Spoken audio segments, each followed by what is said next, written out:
Hello বন্ধুগণ, আবার একটা নতুন ভিডিও নিয়ে চলে এসেছি তোমাদের কাছে নৃসিংহদেবতলার। আজকে আমি তোমাদের কাছে বলবো নৃসিংহদেবতলা কিভাবে আসবে।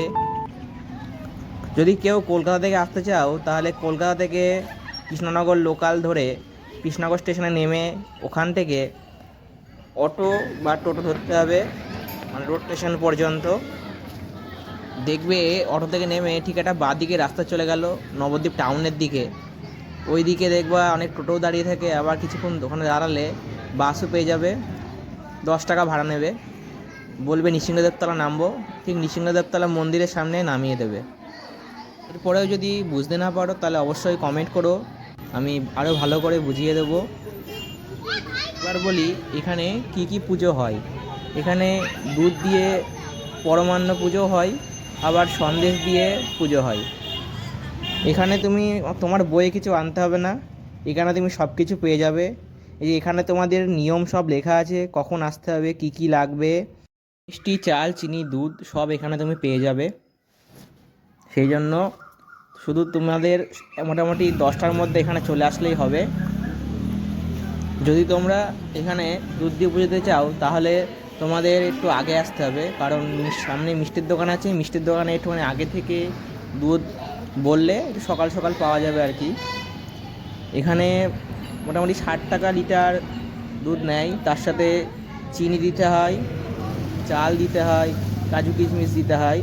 চিনি মোটামুটি ধরে রাখো কেজিতে 250 করে লাগে, আর চাল ধরে রাখো মোটামুটি 200 থেকে 250 চাল লাগে।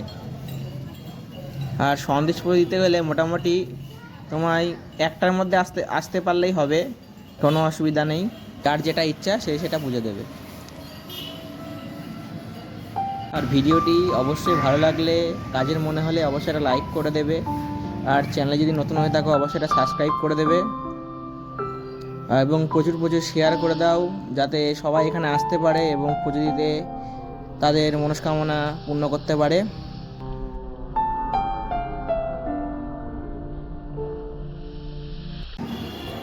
এটা হচ্ছে আমাদের ভোগের ঘর, এখানে পরমান্ন রান্না হয়। এখানে সব লেখা আছে কী কী আনতে হবে দুধ দিয়ে পুজো দিতে গেলে। এই যে এই উনুনগুলোতে রান্না হয়। আর এটা হচ্ছে তুলসী মন্দির।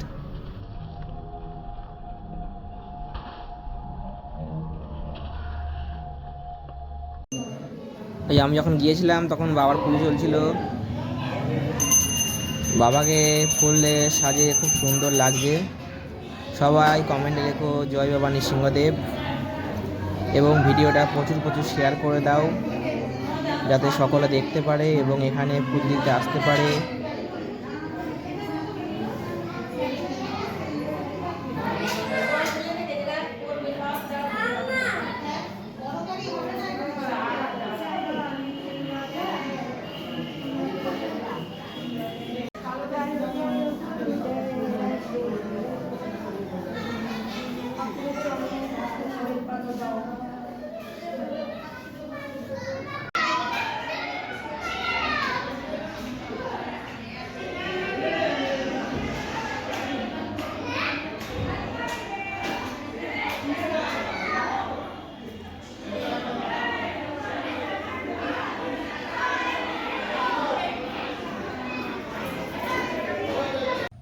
এটা হচ্ছে নৃসিংহদেবতলা দিঘি।